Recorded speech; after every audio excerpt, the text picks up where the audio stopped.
Olá, pessoal, sejam todos muito bem-vindos ao canal Bruna Gago Transgressão. Eu me chamo Bruna Gago, né? Sou uma mulher trans, travesti com deficiência múltipla, e hoje nós iremos falar novamente sobre o texto em defesa de um coletivo sobre e para pessoas com deficiência, né? Escrito por mim em parceria ao Ricardo, do Autismo Pensante. Bom, vamos lá, né? Essa é a parte 2. Primeiramente, eu havia lido os dois primeiros tópicos, né? Deixa eu até mudar a câmera aqui, que eu esqueci. Vamos lá. Deste jeito. Em que os primeiros tópicos eram o contexto da deficiência no Brasil. E o segundo tópico, falando sobre a interseccionalidade dos corpos. Agora nós iremos ler este daqui, né, o sistema capitalista e a classe trabalhadora com deficiência. Primeiramente, eu já devo deixar claro para vocês, tá? Que, eu sempre vou falar quando abro aspas ou não, tá? Em acessibilidade a pessoas com deficiência. Reparei que que no primeiro vídeo, né, teve vários momentos que eu abri e fechei aspas seguida e eu fiquei um pouco confuso em como me comunicar, mas eu espero que vocês tenham entendido, né, em relação a isso. E também algumas palavras, né, vocês vão entender quais são.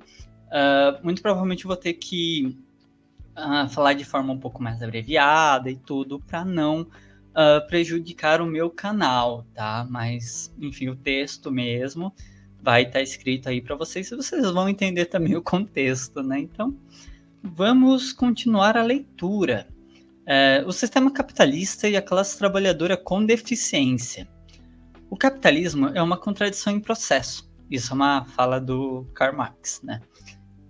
O dinheiro, nesse sistema, precisa se acumular continuamente, reprodutivamente e de modo aumentado para ter credibilidade existencial. A partir dessa perspectiva, não é possível admitir a justa distribuição. Quanto mais dinheiro, mais ele precisa se concentrar nas mãos de poucos para se reproduzir e aumentar enquanto capital. Esse processo de acumulação pela burguesia tende a prejudicar toda a classe trabalhadora, dando origem à famosa frase que finaliza o Manifesto Comunista de Marx e Engels. Abre aspas, proletários de todos os países, univos. Fecha aspas. Porém, mesmo que haja essa compreensão de união da classe trabalhadora, a luta do proletariado, nacional e internacional, não é única e homogênea. Há diferentes frentes da classe trabalhadora que são, em maior ou menor grau, oprimidas pelo sistema capitalista, e é de suma importância que a vanguarda revolucionária marxista-leninista dê espaço às vozes que sofrem com menores taxas de empregabilidade e de expectativa de vida, para que de fato possamos organizar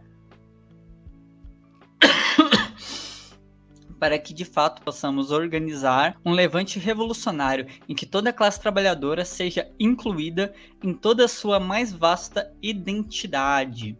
Como bem pontuou Stalin em seu livro Sobre os Fundamentos do Leninismo, no capítulo 18, o partido, quarta parte, abre aspas, é supérfluo demonstrar que, sem um partido capaz de reunir em torno de si as organizações de massas do proletariado e descentralizar no curso da luta a direção do movimento em seu conjunto, o proletariado na Rússia não teria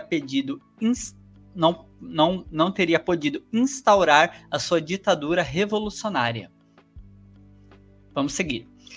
Para escancararmos ainda mais a negligência e a subrepresentatividade política da classe trabalhadora com deficiência a nível institucional, que abarca a necessidade de discussão no campo marxista-leninista, precisamos falar da quantidade de pessoas com deficiência no Congresso Nacional. Aqui, obviamente, nós estamos falando do contexto brasileiro. De um total de 594 congressistas, né, pessoas dentro do Congresso, onde 513 fazem parte da Câmara dos Deputados e 81 do Senado Federal, as pessoas com deficiência representam apenas 2,52% das assembleias do Congresso Nacional em 2022. apenas 1,6% dos candidatos nas eleições de 2022 eram pessoas com deficiência, de acordo com o Tribunal Superior Eleitoral, TSE. Destes, apenas 8 foram eleitos, sendo um senador, 2 deputados federais, 4 deputados estaduais e 1 deputado distrital, além de outros 3 deputados federais com dados sigilosos, de acordo com a assessoria de imprensa da Câmara dos Deputados. Dos eleitos em 2018, 4 são pessoas com deficiência, sendo dados informados pela Assembleia de Imprensa do Senado, totalizando apenas 15 pessoas com deficiência, né, PCD, no Congresso Nacional em 2022. Usando como base os dados do IBGE de 2010, onde aproximadamente 24% da população brasileira daquele ano era composta por pessoas com deficiência, é perceptível a diferença abrupta das PCD dentro e fora da política institucional burguesa. Outra informação valiosa a se ressaltar é que todos os 8 candidatos PCD eleitos em 2022, não consideramos os que possuem dados sigilosos por motivos óbvios, contam com o ensino superior completo, o que escancara o recorte socioeconômico dos pouquíssimos que chegam ao Congresso Nacional. Para Ana Rita de Paula, especialista em políticas públicas e militante PCD, o baixo acesso à educação de qualidade limita a eleição de candidatos com deficiência. Abre aspas. O que agrava a situação da maior escolaridade é que a maioria das pessoas com deficiência é de baixa renda, porque existe um vínculo socioeconômico da deficiência, fecha aspas, afirmou a CNN Brasil. Vale eu ressaltar, né, que eu tive um curso do estado de São Paulo, onde eu tive aula com a Ana Rita de Paula, né, praticamente não, né, todos os dias do curso ela estava lá, e tive aula também com outras pessoas, como a Isabel Maior, né, que é uma das pessoas mais importantes da luta por pessoas com deficiência hoje vivas, né, no Brasil, né, ela que é uma das pioneiras da nossa luta. E, assim, gente, vale ressaltar, tá, que todos esses dados, vocês podem ver que são, tipo, não sei se é tão perceptível para vocês, mas foi um levantamento dificílimo de se fazer, porque não tem dados públicos sobre as pessoas com deficiências candidatas, tá? E sobre as pessoas com deficiência que foram eleitas, sabe? Existem pessoas que estão lá e que têm dados sigilosos. Então, assim, como que a gente vai falar dos dados sem ter eles presentes, sabe? Sem ter eles escancarados pra gente, sabe? Por isso que é tão difícil fazer esses levantamentos históricos, políticos, sobre pessoas com deficiência, tá? A nossa luta é muito difícil e por isso a gente tem que escancarar, sabe? Tipo, sabe, como pode? Como pode, dos dados públicos, né, das pessoas que não têm os dados sigilosos, né, só 8% são pessoas com deficiência. E dessas 8 pessoas com deficiência, tem pessoas que, 1, não falam sobre deficiência, 2, se falam com deficiência, falam de modo complicado. Entendem? Então, por isso que a luta revolucionária, marxista-leninista, tem que ser vanguarda nisso. Certo? A gente não pode entregar essa pauta na mão da direita. E isso vai ser muito levantado até o fim do texto, principalmente no último tópico, tá? Vamos seguir. Assim, é inquestionável documentado neste texto como corpos com deficiência possuem maior vulnerabilidade socioeconômica, além de se interseccionarem com raça, sexo, sexualidade e gênero, por exemplo. Além de que, por óbvio, também fazem parte da classe trabalhadora. Afirmamos isto com rigidez devido ao esvaziamento causado pelo liberalismo, este por vezes fantasiado de marxismo, que coloca corpos com deficiência enquanto corpos identitários de desvio liberal pequeno burguês. Vale fazer essa pausa, né, para fazer um comentário referente a isso, porque, gente, é muito triste, sabe? Quando a gente começa a falar sobre as nossas identidades, simplesmente já virem com essa taxação de luta identitária. Você fala sobre transexualidade, transgeneridade, transativismo, etc. Então você é uma pessoa que luta pelo identitarismo.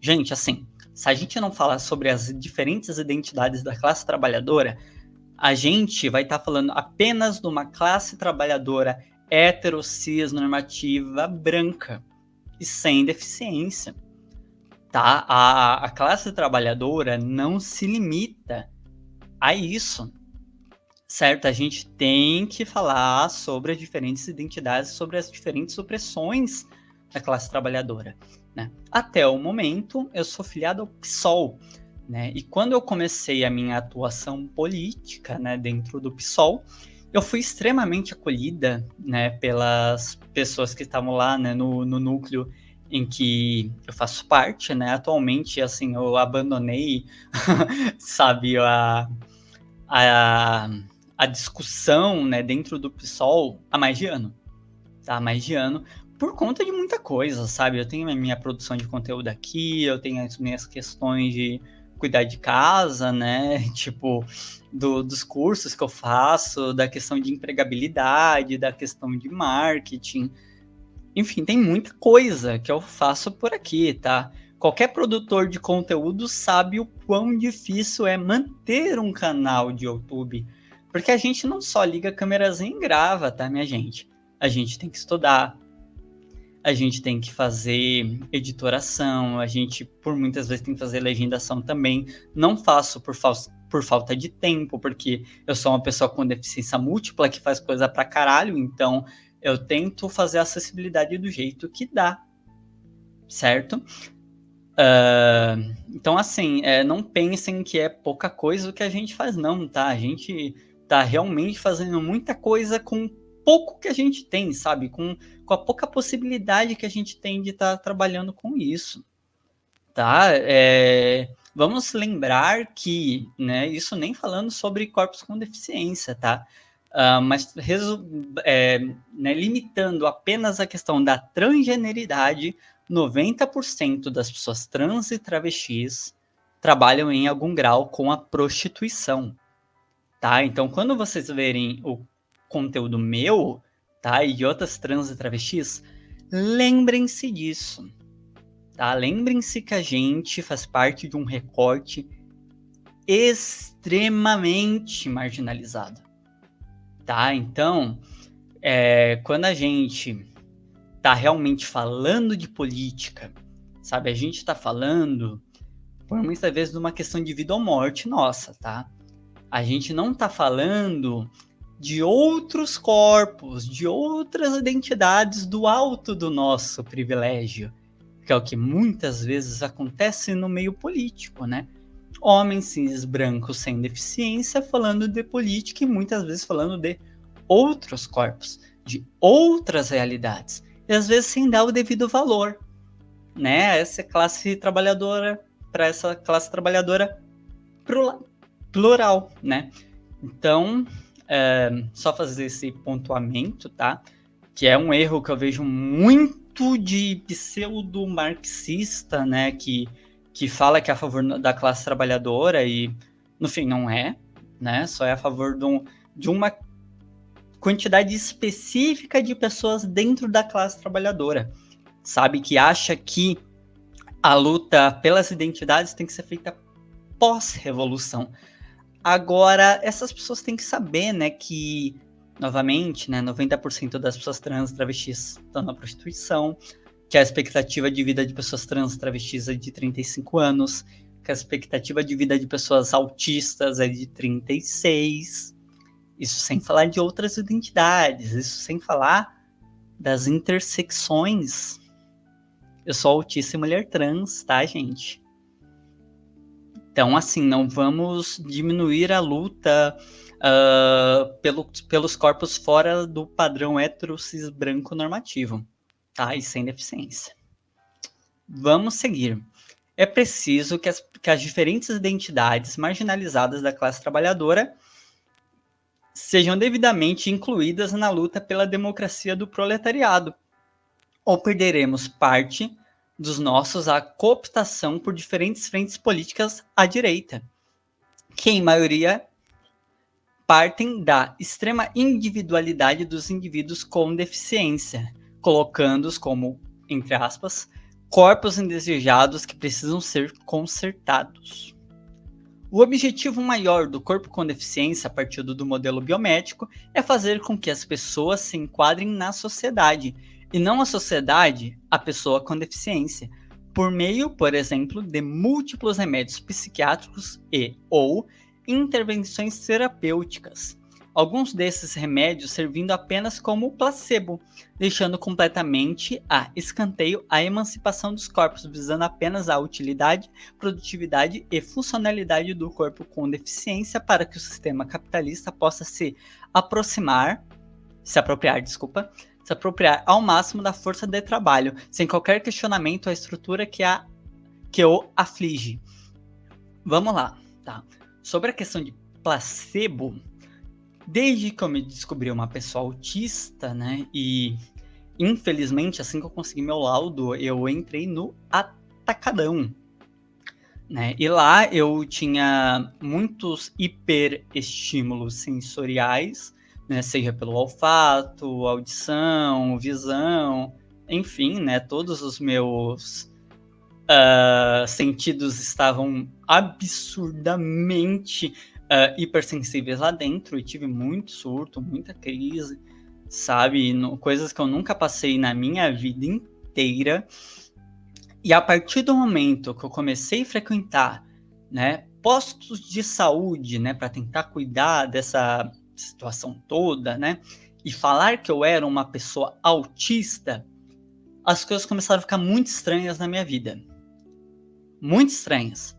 O tratamento a nós muda, e muda de um jeito radical, tá? Para pior. Vou dar um exemplo para vocês, tá? Alguns, na verdade, né? Algumas coisas que eu infelizmente tive que passar. Por exemplo, já perguntaram se eu fui internada.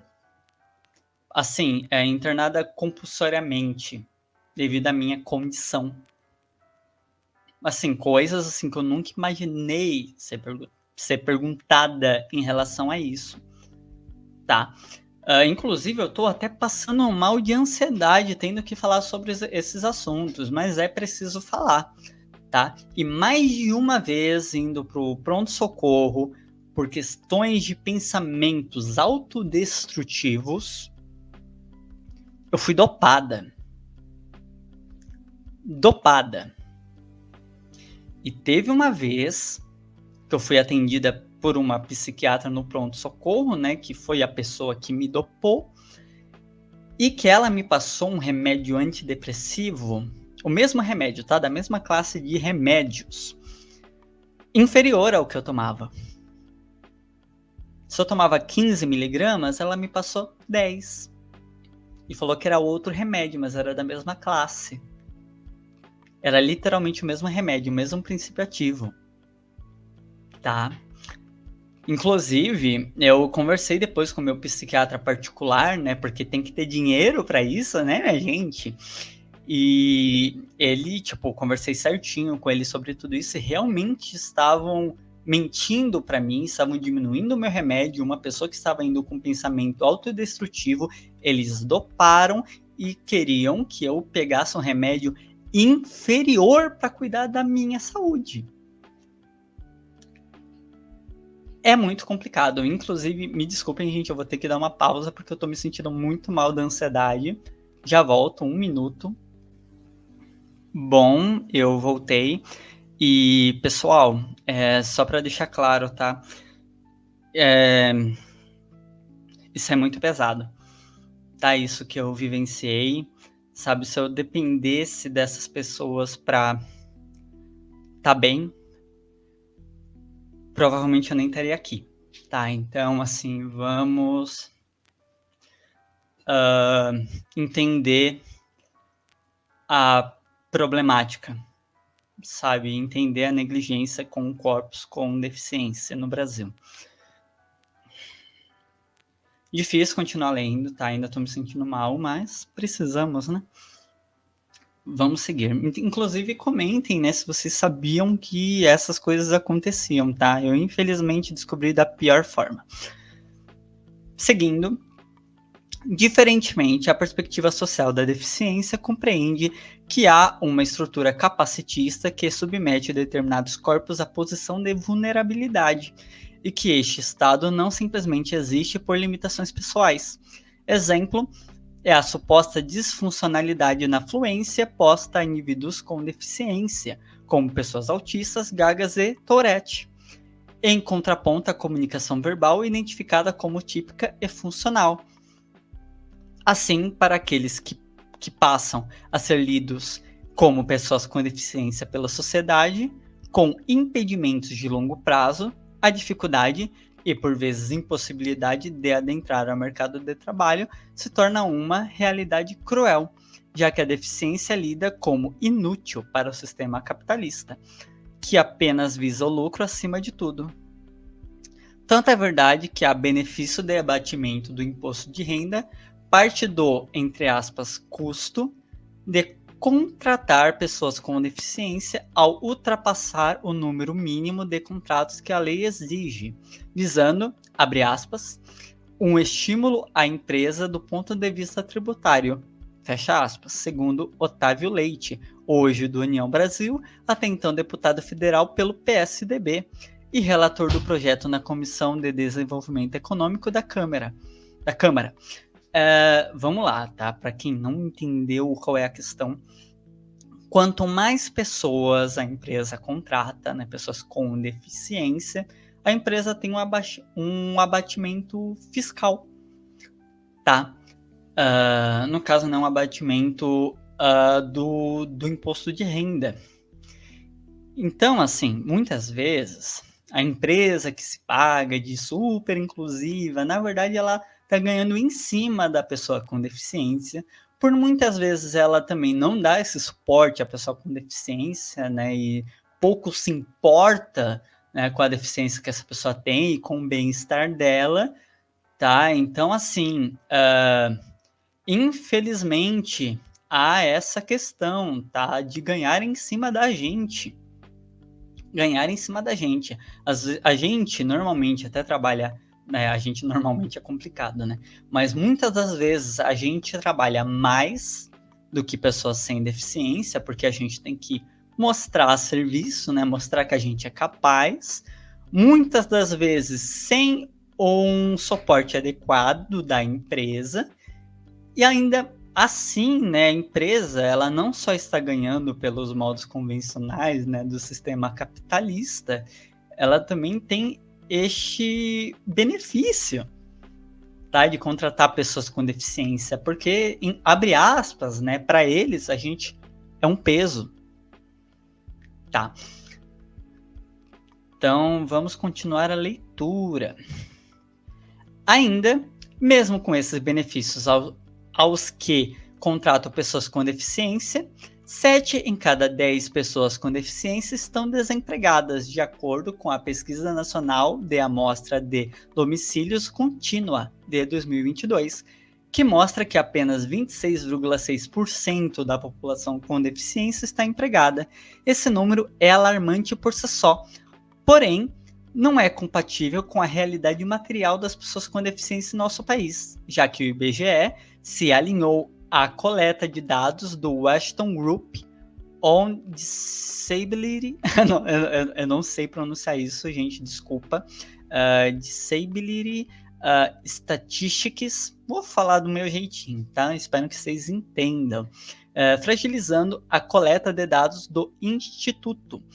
Para quem não pegou essa parte, né, e para quem talvez só está vendo a parte 2 ou somente este corte, este dado foi apresentado na primeira parte, tá, no primeiro tópico do texto, porque o IBGE, até 2010, ele considerava um número maior de pessoas com deficiência no Brasil, né, e por conta deste método, né, que foi exportado de fora, o número caiu drasticamente das pessoas com deficiência no Brasil, tá?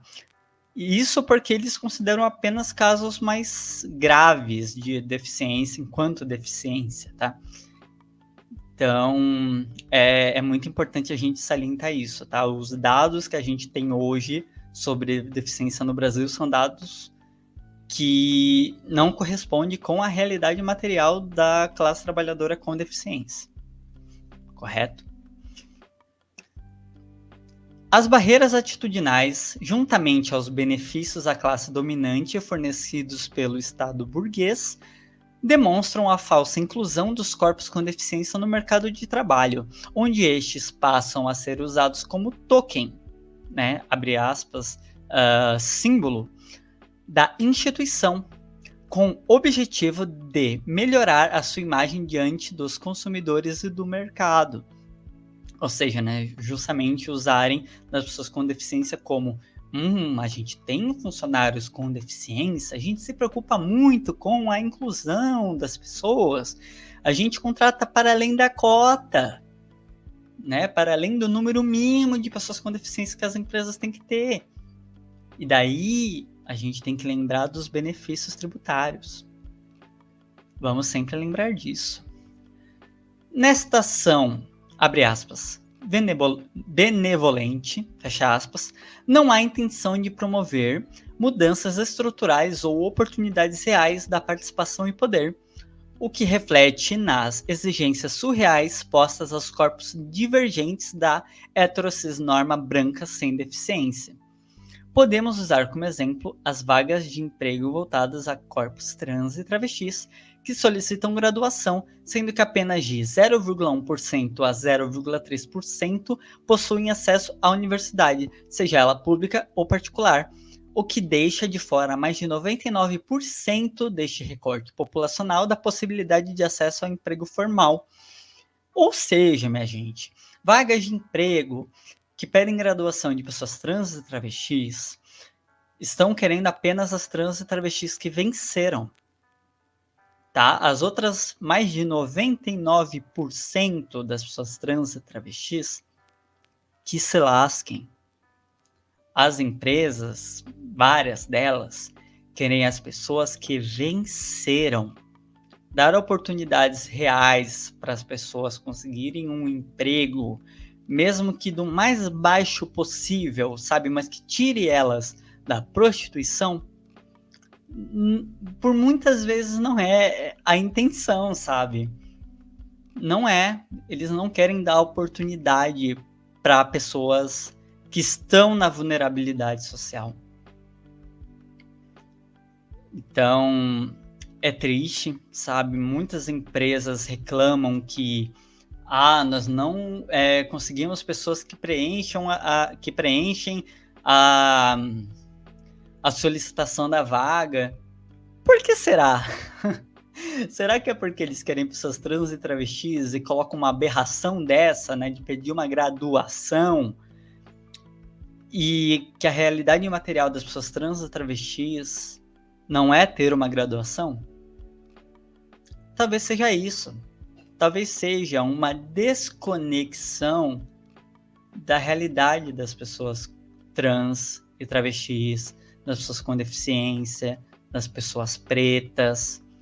É preciso, para além de vagas, né, de falar, nós temos 10 vagas para pessoas trans e travestis, pessoas com deficiência, pessoas negras, etc., ver primeiro quais são os requisitos. Ver se há um contexto real de empregabilidade, né, de inclusão. Seguindo a leitura. Segundo a Associação Nacional de Travestis e Transsexuais, ANTRA, no ano de 2020, no Brasil, 90% das pessoas trans e travestis têm a prostituição como fonte de renda e possibilidade de subsistência. Acabei antecipando um pouco esse dado, né? Já a advogada Gabriela Augusto, presidente e fundadora da Transcendemos, consultoria especializada em diversidade, complementa, abre aspas, Até pouco tempo, não se via pessoas trans à luz do dia, só nas esquinas escuras durante a noite. Já no recorte de corpos com deficiência, fecha aspas. Já no recorte de pessoas de corpos com deficiência, podemos usar como exemplo a etnografia de Valéria Aidos, de 2017, intitulada, abre aspas, Não é só cumprir as cotas, uma etnografia sobre cidadania, políticas públicas e autismo no mercado de trabalho, fecha aspas.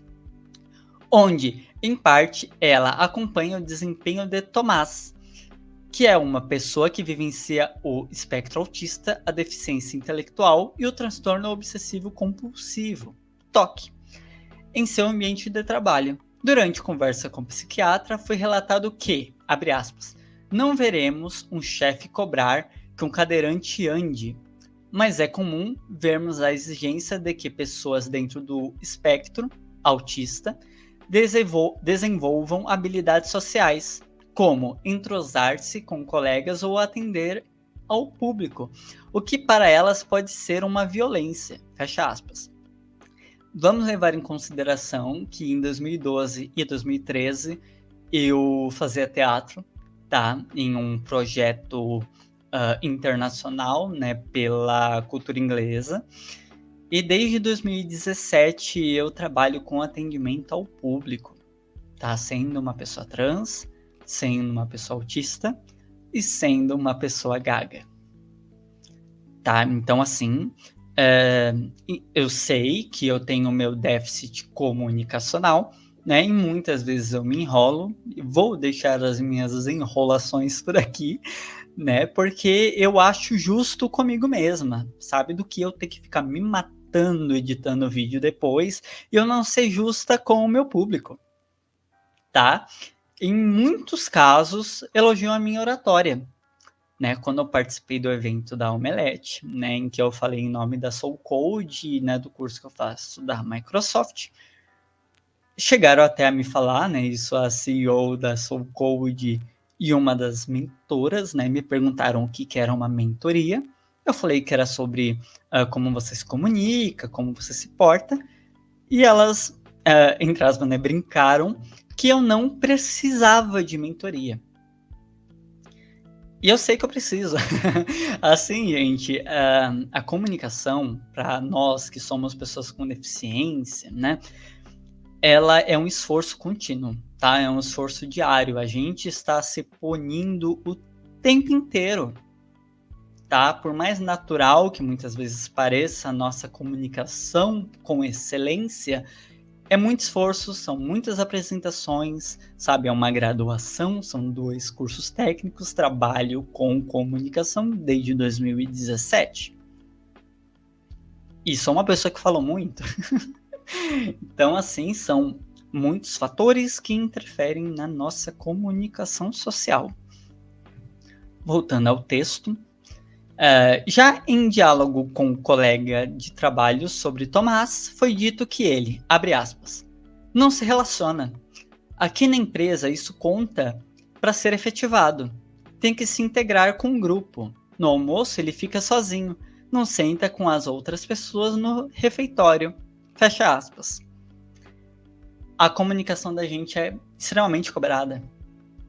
Quanto melhor a gente se comunica, mais as pessoas lembram da gente. Mais as pessoas elogiam o seu trabalho, né? Elogiam a sua trajetória, porque você sabe transmitir essa sua trajetória através da fala, através da oratória, através da postura, através das atitudes. E assim, gente, infelizmente, a gente sabe que no mercado de trabalho ou você se destaca ou você não será lembrado. Então, é uma triste realidade para pessoas com deficiência, é uma triste... é um triste contexto, né, em que a gente tem esse déficit comunicacional e se a gente não consegue lidar muito bem com ele, né, e tenta superar essas barreiras, né, a gente não tem oportunidades, e se a gente se entrega ao derrotismo, né, a questão de que, pô, sou uma pessoa autista, sou uma pessoa gaga, sou uma pessoa trans e travesti, portanto, eu não vou tentar melhorar minha oratória. Assim, gente, a gente não vai ser lembrada. A gente não vai conseguir emprego. A gente não vai conseguir nada. Tá? Infelizmente, eu não tô falando que se punir é legal. Não estou falando isso.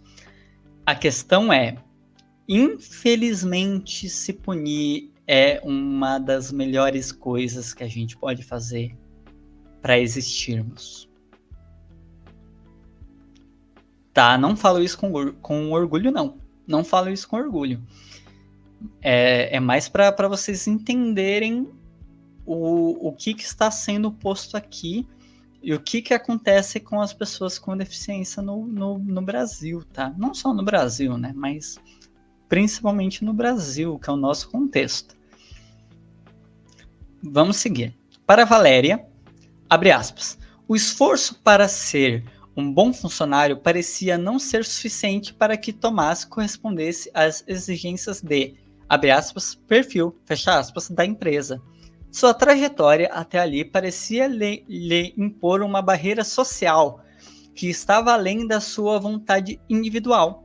Eu sabia das estratégias de algumas empresas de contratarem turmas de aprendizes com deficiência para que pudessem prorrogar por 2 anos o prazo para o cumprimento das exigências impostas pela lei de cotas.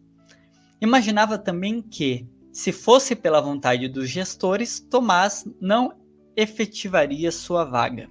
Presenciei vários telefonemas e reações de descontentamento do gestor geral com abre aspas, pouca produtividade dos PCDs, fecha aspas. E o fato de, abre aspas, não poder demiti-los por faltarem ao trabalho, fecha aspas. Agora, né, saindo da fala da Valéria, assim como as barreiras atitudinais na iniciativa privada, o capacitismo arquitetônico é extremamente presente no dia a dia das pessoas com deficiência. Aqui vale lembrar, tá? Vamos lá. Eu sou formada em técnico em edificações e também como técnica em instalações prediais, tá? Então, esta parte do texto eu falo muito por conta de experiências que eu tive enquanto aluna deste curso técnico e vou fazer alguns comentários também que eu acho que vocês vão achar interessantíssimos, tá? Vou até começar este parágrafo de novo, tá? Peço desculpas. Assim como as barreiras atitudinais na iniciativa privada, o capacitismo arquitetônico é extremamente presente no dia a dia das pessoas com deficiência, impossibilitando o acesso a determinados espaços, sejam eles públicos ou privados, tombados como patrimônio histórico ou não. No caso dos patrimônios históricos tombados, temos uma questão especialmente problemática, da qual não temos qualquer pretensão de propor uma solução. Nosso objetivo aqui é levantar a questão histórica de inacessibilidade de corpos por meio da arquitetura, do passado e do presente, que têm de ser questionadas e discutidas por diferentes campos de atuação. Por fim, seguimos. O fato é que a preservação histórica está acompanhada da preservação da opressão dos corpos com deficiência, já que as mesmas não foram moldadas para que diferentes corpos pudessem ir e vir de suas instalações. Há tentativas de adaptações arquitetônicas externas às construções, que visam acessibilidade à construção tombada, mas o acesso continua a ser, por muitas vezes, negligente e excludente aos corpos com deficiência. Para não ficarmos apenas no campo das ideias e termos materialidade na crítica, usamos como exemplo a Escola Técnica Estadual Doutora Ruth Cardoso de São Vicente, a escola que eu estudei. Construída no fim do século XIX por maçons, a escola foi tombada em 2020 como patrimônio material paulista. E assim como outros tantos patrimônios históricos tombados, sofre com a não acessibilidade de diferentes corpos em sua instalação. Rampas externas de acesso não respeitam normas da Associação Brasileira de Normas Técnicas, ABNT, porque para a aplicação das normas de exigência seriam necessárias intervenções diretas ao patrimônio. Quanto às escadas internas e externas da, abre aspas, Rutinha, fecha aspas, que era o nome carinhoso que a gente dava à escola, né? Elas levam a diferentes níveis de piso, sendo o mais alto o da Secretaria dos Ensinos Médio e Técnico. Por ser patrimônio histórico tombado, com arquitetura que não respeitaria as restrições de implantação de um elevador, não há fácil acesso aos seus andares, para quaisquer pessoas que desejem acessá-los. Para alunos e demais que queiram resolver diferentes questões com a Secretaria de Ensino Público, sejam elas de alterações ou retiradas de documentos pela instituição, é preciso atendimento presencial no andar mais alto do patrimônio, sem qualquer possibilidade de atendimento com acessibilidade para pessoas com deficiência. A acessibilidade colaboraria com a queda da principal barreira, a atitudinal, mas a negligência e a excludência continuam a ser perpetuadas, mesmo por instituições públicas, o que exclui corpos com deficiência da possibilidade de ensino público de qualidade. Bom, vamos lá. Falando um pouco da Rutinha, né, da Escola Técnica Doutora Ruth Cardoso, eu tive um professor de arquitetura, né, o Gilson. Algumas pessoas devem conhecer ele, né, quem é da Baixada Santista principalmente, né.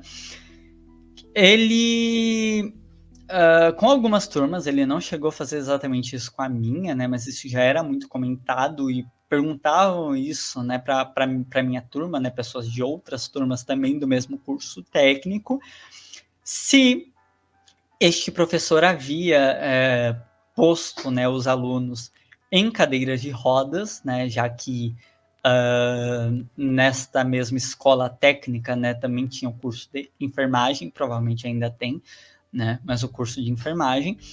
E o que era feito como atividade, né? Averiguar se a escola respeitava a acessibilidade de todas, todos e todes. E vou dar um spoiler para vocês. Não. As pessoas não conseguiam sequer circular em pequenos espaços da escola, porque haviam diferentes níveis. Certo? Eu falo diferentes níveis de piso, né, de altura e tudo. E às vezes espaços muito curtos, com uma ingrimidade extremamente grande, que não respeitava as normas ABNT, que mesmo com uma rampa feita de modo porco,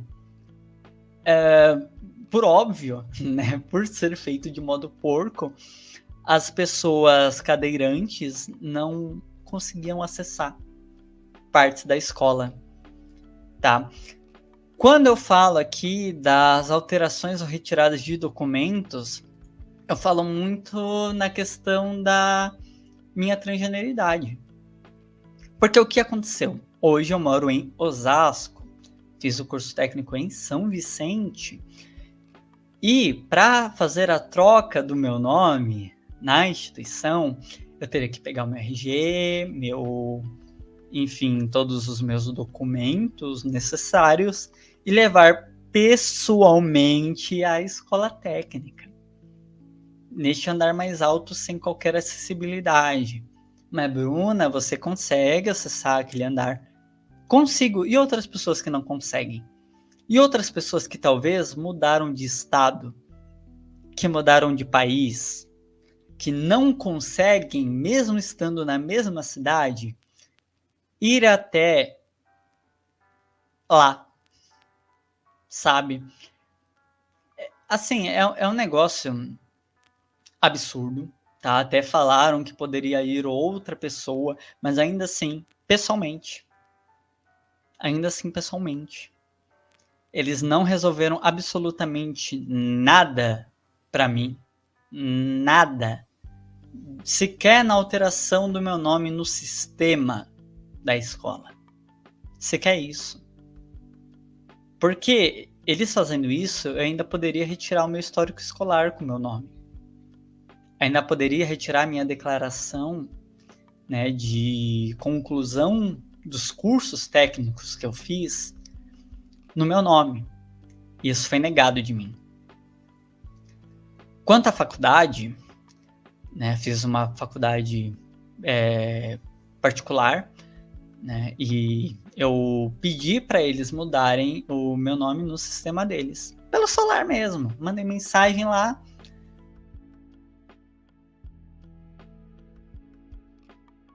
Tal.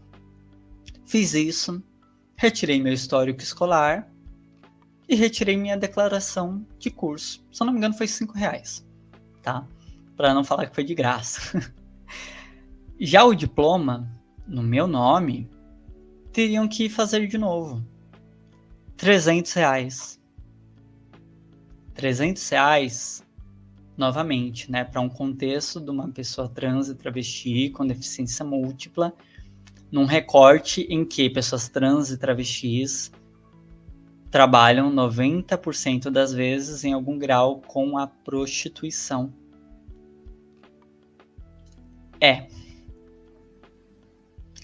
E ainda assim, a questão da faculdade foi muito melhor do que a do curso técnico.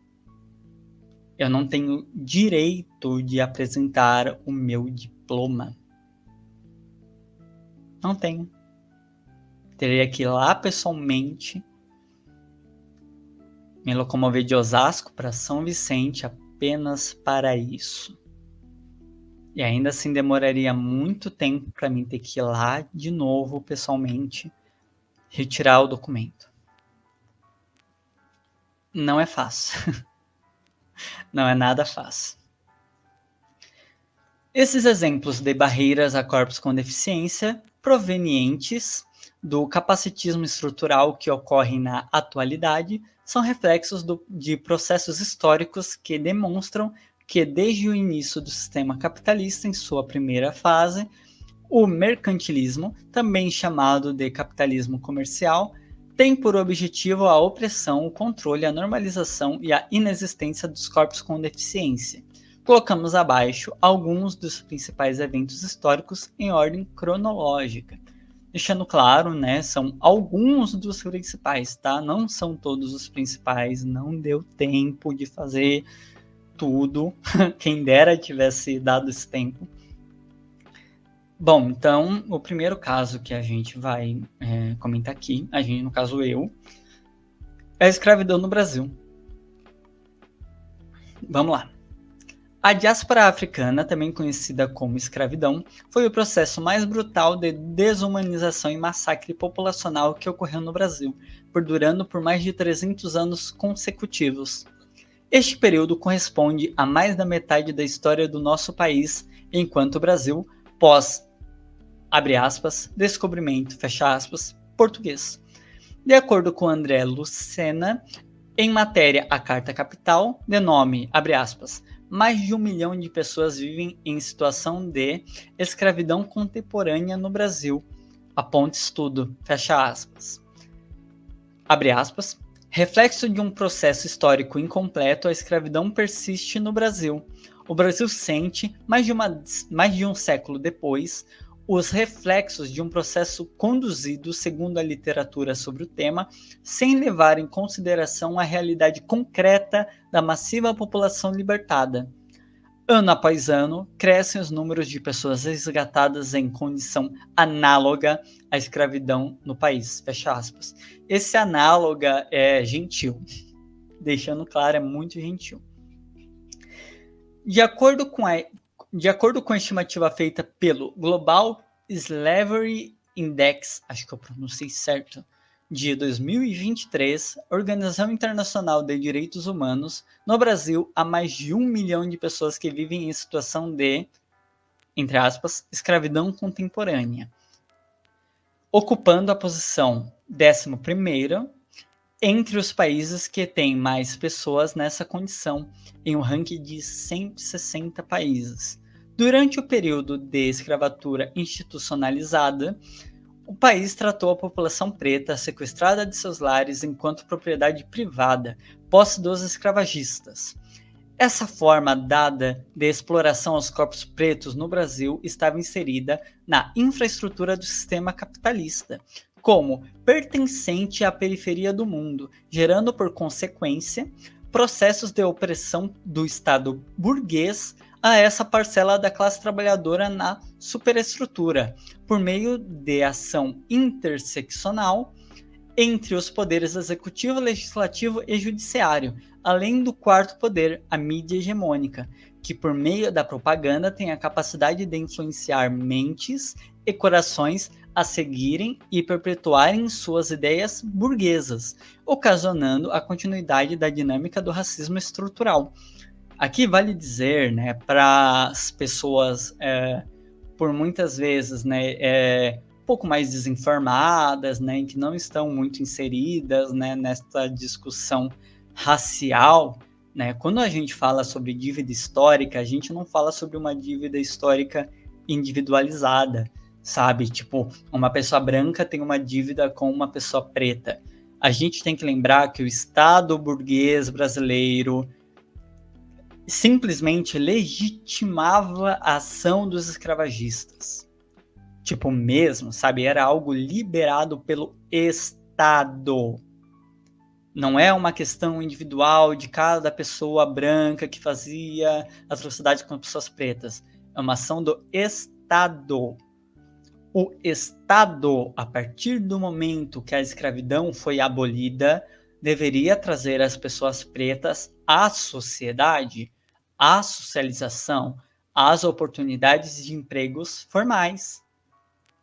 No dia seguinte da libertação das pessoas pretas, né, da posição, né, enquanto pessoas escravizadas, assim, gente, não mudou do dia para a noite não, tá? Foram libertadas, portanto, o racismo acabou. Não, essas pessoas foram para as periferias, essas pessoas foram para a marginalidade do sistema da qual elas já estavam inseridas sistematicamente, tá? Então, o mínimo que o Estado deveria ter feito é ter dado a oportunidade de estudo, que foi negado por mais de 300 anos, né? A oportunidade de trabalho, dar uma casinha, mesmo que simples, seria o mínimo a se fazer a pessoas que não tiveram o mínimo de dignidade em mais da metade na nossa história enquanto país. Isso tem que ser deixado absolutamente claro para a sociedade. Não estamos falando de dívida individual, estamos falando de uma dívida de um Estado que liberou a escravidão, que liberou a atrocidade que foi feita no país por séculos. Por séculos.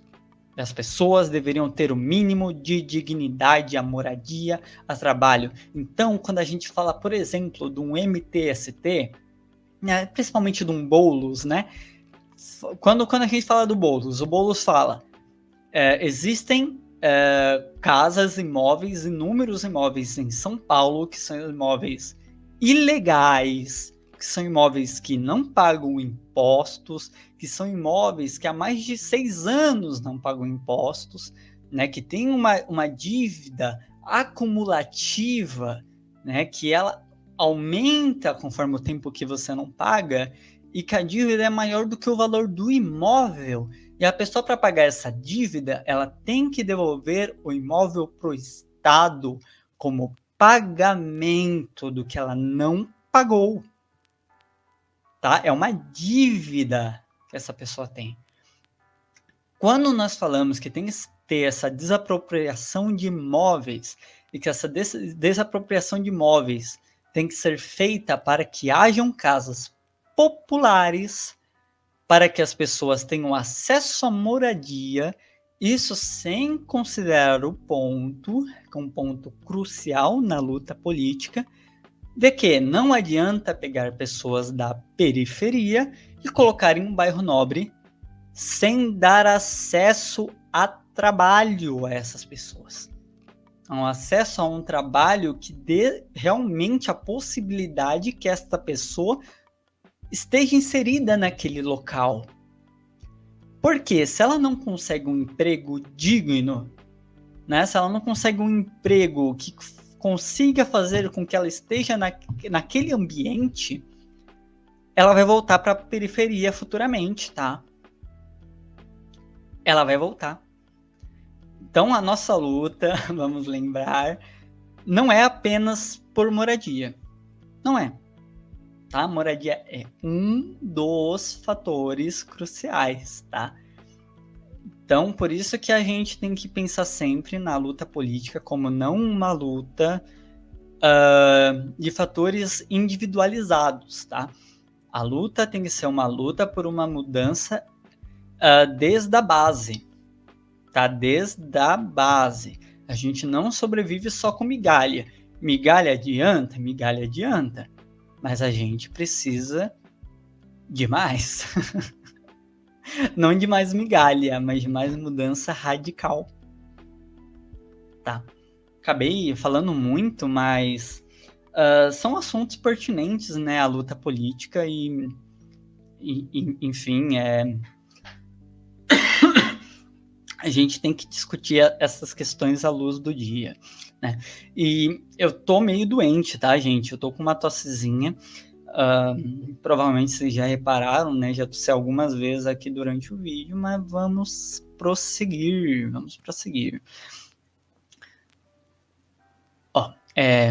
No caso da classe trabalhadora preta com deficiência, esse processo se deu de maneira mais intensificada, a começar pela inexistência da definição do termo deficiência em seu período histórico, além de que várias condições passaram a ser entendidas enquanto existentes apenas pós-escravidão, como, por exemplo, o espectro autista e outras neurodivergências.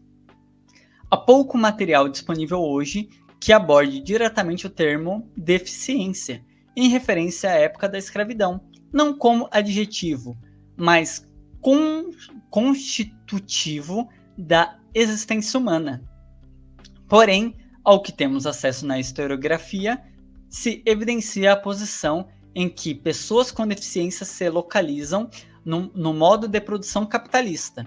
Clóvis Moura, em seu livro, abre aspas, Dialética Radical do Brasil Negro, fecha aspas, publicado em 1994, aponta que, abre aspas, foi criado o tráfico com a África, o qual supria de novos braços aqueles que morriam ou eram inutilizados para o trabalho nas condições do regime escravagista.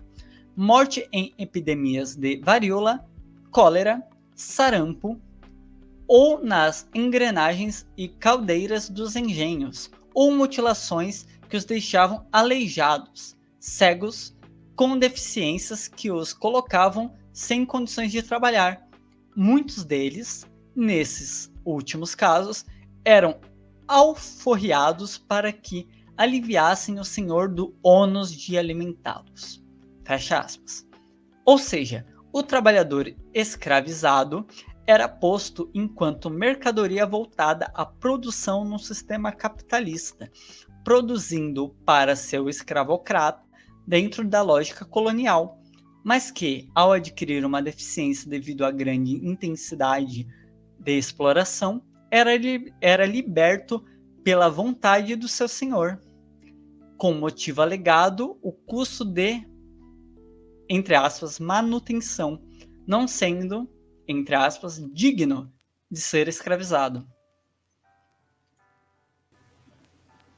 Eu acabei fazendo uma leve pausa para pegar aguinha, tá? Bebam água. Pra falar a verdade pra vocês, eu praticamente só bebo água quando eu gravo, tá, gente? Eu tenho uma dificuldade muito grande com isso. Então, quando eu falo pra vocês lembrarem de beber água, é mais uma lembrança pra mim beber água. Porque minha boca está absolutamente seca, tá dando 1 hora de gravação e eu estava até agora sem beber uma aguinha. Bom, eu falei, né, de todo o contexto da escravidão no Brasil. Agora vamos entrar para a questão da Alemanha nazi. Vou falar deste jeito, né, porque o YouTube pode barrar, tá bom? Mas tá aí o texto. Vamos lá. Abre aspas. As ideias da classe dominante são, em cada época, as ideias dominantes. Fecha aspas. Esta frase, escrita por Karl Marx e Friedrich Engels em 1932, no livro A Ideologia Alemã, escancara a principal base dos movimentos fascistas em todo o mundo. Estes movimentos são justificados e implementados após crises econômicas, comumente associados a um inimigo comum, seja ele interno ou externo. Esses bodes expiatórios na Alemanha nazi, assim como no Brasil, foram os comunistas. O cara de bigode, em Mein Kampf, Minha Luta, escreve, abre aspas, a proporção que me aprofundava no conhecimento da doutrina marxista e me esforçava por ter uma ideia mais clara das atividades do marxismo, os próprios acontecimentos se encarregavam de dar uma resposta àquelas dúvidas. A doutrina judaica do marxismo repele o princípio aristocrático na natureza, contra o privilégio eterno do poder e da força do indivíduo levanta o poder das massas e o peso morto do número. Nega o valor do indivíduo. Combate a importância das nacionalidades e das raças, anulando assim a humanidade, a razão de sua existência e de sua cultura. Por essa maneira de encarar o universo, conduziria a humanidade a abandonar qualquer noção de ordem. E como nesse grande organismo, só o caos poderia resultar da aplicação desses princípios. A ruína seria o desfecho final para todos os habitantes da Terra. Se o judeu, com o auxílio do seu credo marxista, conquistar as nações do mundo, a sua coroa de vitória será a coroa mortuária da raça humana e, então, o planeta vazio de homens, mais uma vez, como há milhões de anos, errará pelo éter. A natureza sempre se vinga inexoravelmente de todas as usurpações contra o seu domínio. Por isso, acredito agora que ajo de acordo com as prescrições do Criador Onipotente. Lutando contra o judaísmo, estou realizando a obra de Deus. Fecha aspas. Esta parte é a parte que fecha ou o primeiro capítulo ou o segundo capítulo, não lembro qual capítulo exatamente, do Mein Kampf, volume 1, tá? Porque são 2 volumes o livro do cara de bigode alemão. Eu lembro, quando estava lendo o livro, né, eu não cheguei a terminar nem sequer o primeiro volume, porque é muito chorume, gente. É assim, é um negócio assim criminoso. E toda vez que a gente ouve falar, né, da situação da Segunda Guerra Mundial, né, do que fizeram com os judeus, né, esquecem de falar que faziam isso com os judeus por entenderem que eles, tipo, judeus igual marxistas, tá? Esquecem desta parte da história, tá? O que fizeram com os judeus era por combate ao marxismo. Era por combate à esquerda radical. Tá? Pegaram eles para Cristo porque foi assim o processo histórico, né, que se deu, mas poderiam ser outras identidades também. Tá? A gente tem que entender também esta questão.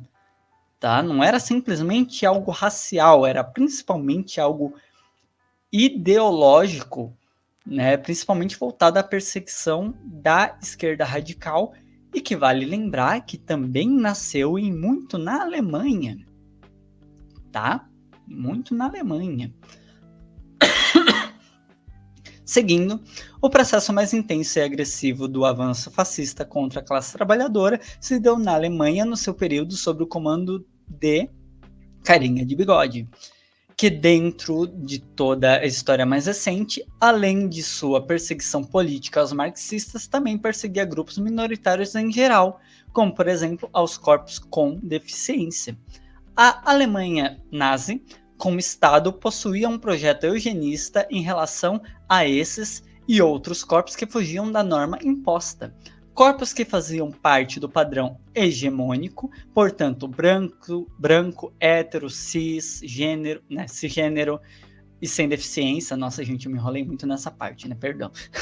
E sem deficiência, tinham poder de ir e vir e eram valorizados pelo regime nazi, como objetivos finais a serem alcançados, como demonstra a filmagem do documentário Olímpia, durante a Segunda Guerra Mundial no Terceiro Reich, que exibia corpos atléticos alemães por ângulos grandiosos. Vale lembrar, né, que a estética nazi é utilizada até hoje. Até hoje, tá? Podemos usar como exemplo o Capitão Pátria, né, do The Boys. Inclusive, deixo a indicação do vídeo do Ora Thiago, né, que hoje é uma pessoa que eu conheço, que eu tenho contato e sou muito grata por isso. Espero que ele faça uma participação aqui no canal para falar sobre essa questão de estética. Ele já falou no canal dele, né, mas seria muito legal ele falar por aqui. Que infelizmente essa estética grandiosa, né, do Terceiro Reich ainda é muito utilizada, é muito difícil a gente ver uma desassociação deste tipo de estética.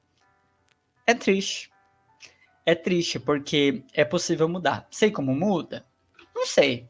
O próprio Thiago também não sabe. Mas são pontuações que a gente tem que fazer, pontuações históricas, né?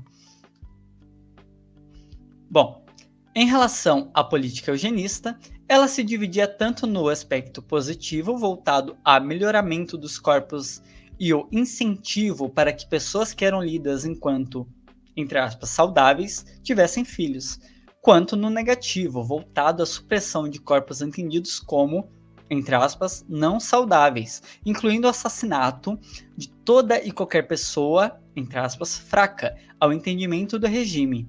Nesse contexto, foi criado como uma política destinada a pessoas com deficiência o Action T4, também conhecido somente como T4, Programa Eugenista voltado à eutanásia.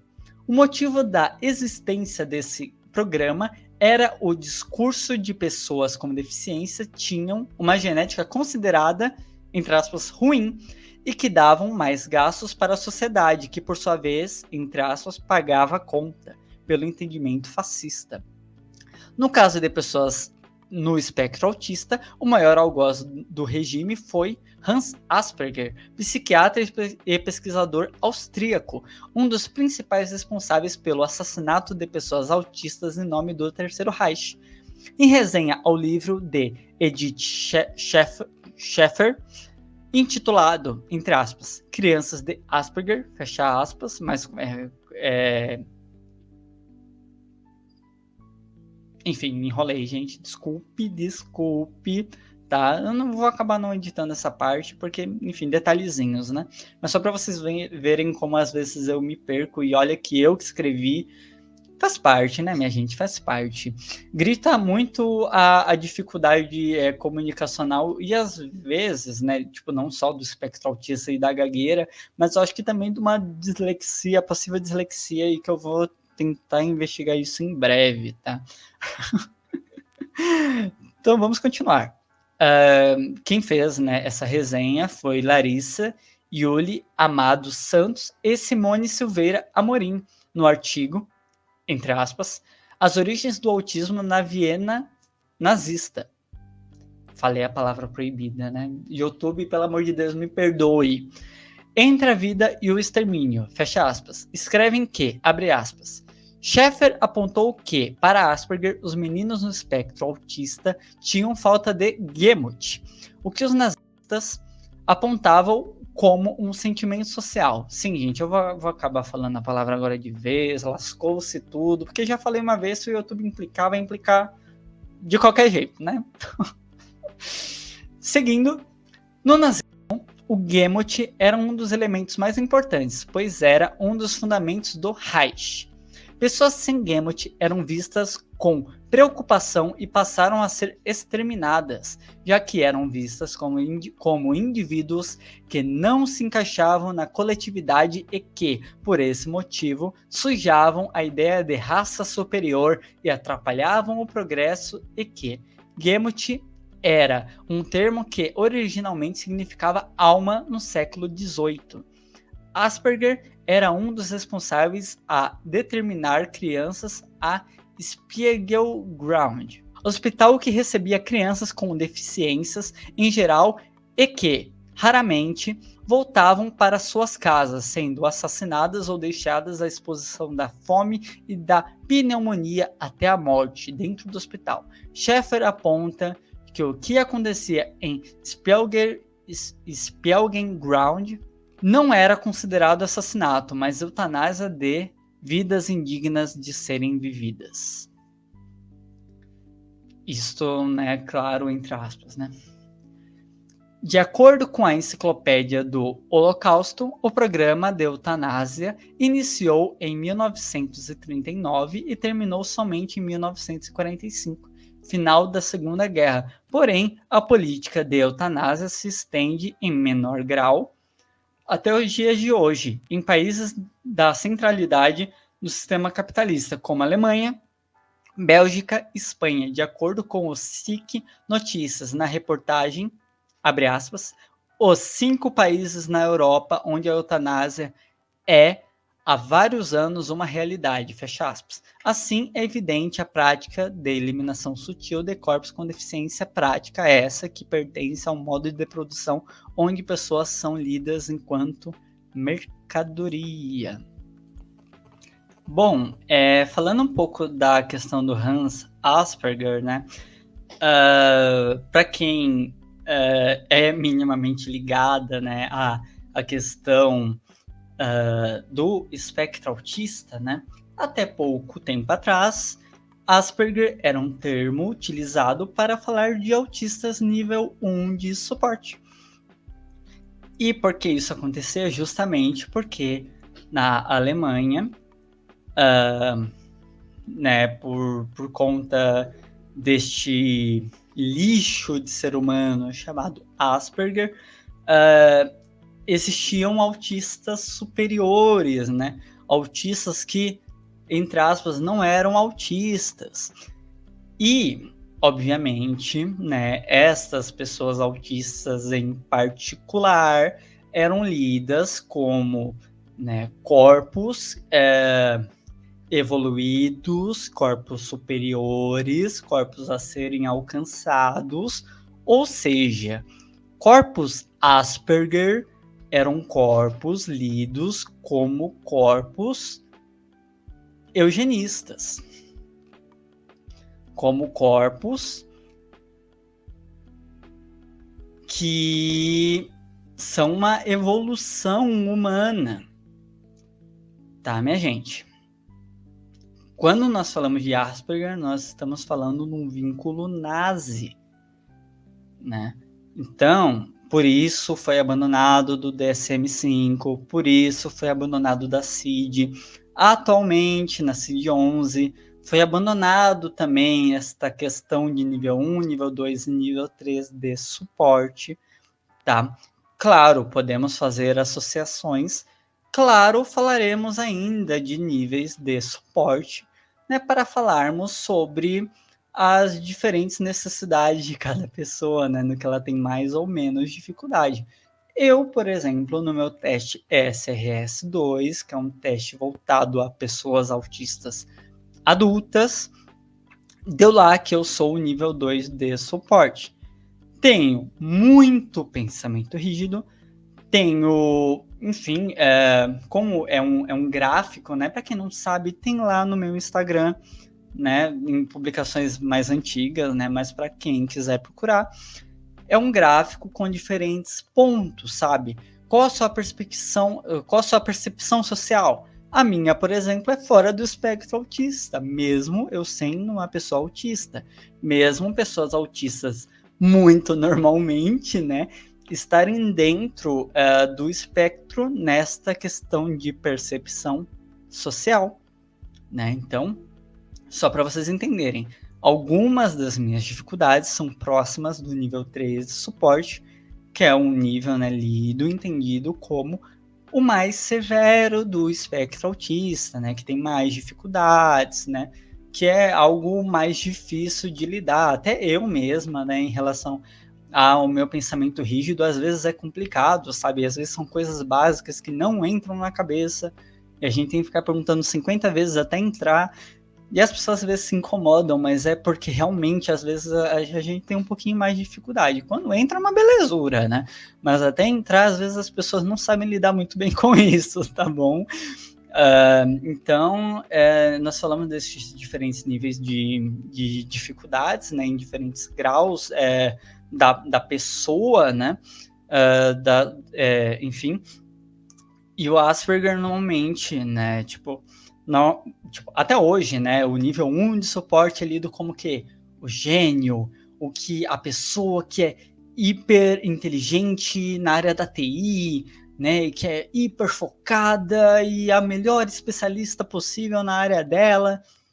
E, enfim, né, vamos fazer um recorte para a Bruninha aqui, né? Eu tenho 2 cursos técnicos, eu tenho uma faculdade, né, minhas notas sempre foram tipo de 8,5 para cima.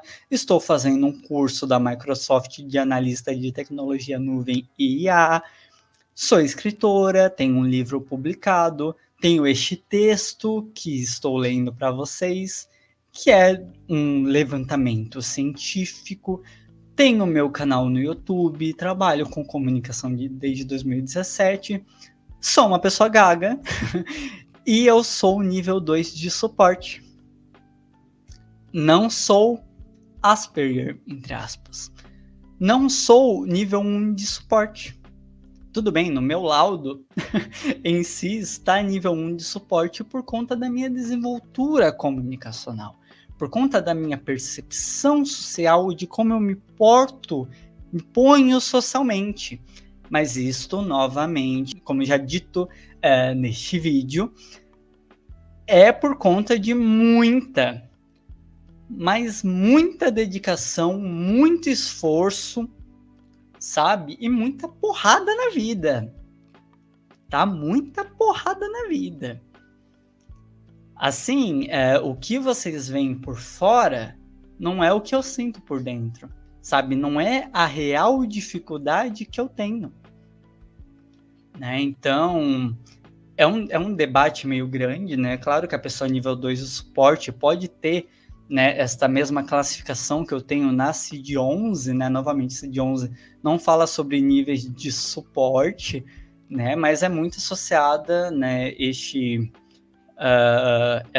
CID específico, né? Inclusive, né, vale lembrar, né, CID é referente a doenças e o espectro autista não é uma doença.